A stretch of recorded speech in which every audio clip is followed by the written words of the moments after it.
Très heureuse de vous retrouver, mesdames et messieurs. Bon après-midi à toutes et à tous et bienvenue dans ce flash d'information sur Politologue Média. Nous débutons ce flash d'information par l'actualité nationale.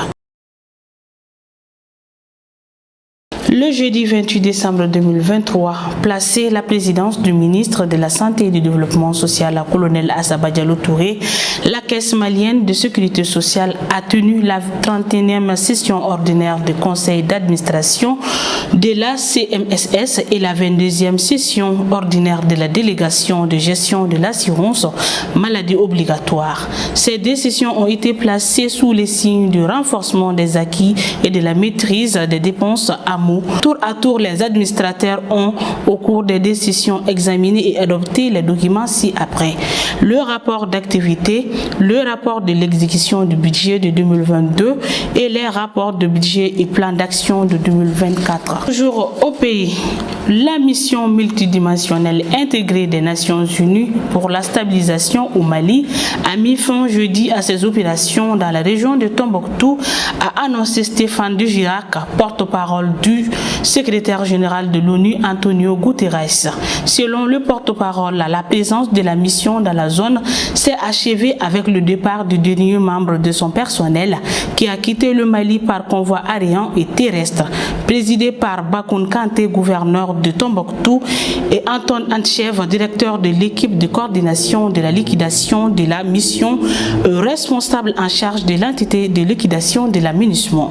La cérémonie de passation de pouvoir a marqué le transfert officiel du camp de Tombouctou de la mission au gouvernement de transition du Mali. L'installation a été transférée dans un état pleinement fonctionnel. Ce jeudi 28 décembre 2023, le Premier ministre, chef du gouvernement Dr Choguel Koukala Maïga, en compagnie du ministre de la Communication, de l'économie numérique, de la modernisation de l'administration, Alhamdou Ag Elienne, a procédé au lancement officiel du projet pilote de la couverture réseau à Dalala, dans la région de Kita, commune de Sirakoro. Dans son discours de bienvenue, le chef de village de Dalala, Morofi Sidibé, a salué les efforts consentis par les autorités de la transition pour la récupération de l'intégrité territoriale.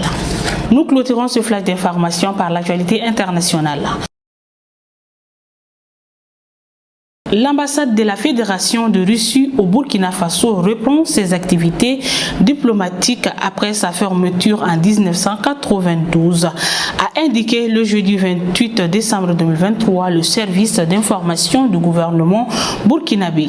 Cette réouverture a été marquée par l'organisation d'une cérémonie en présence de l'ambassade russe et du ministre des Affaires étrangères et de la coopération régionale et de burkinabé de l'extérieur, Karamoko Jean-Marie Traoré, le Premier ministre, M.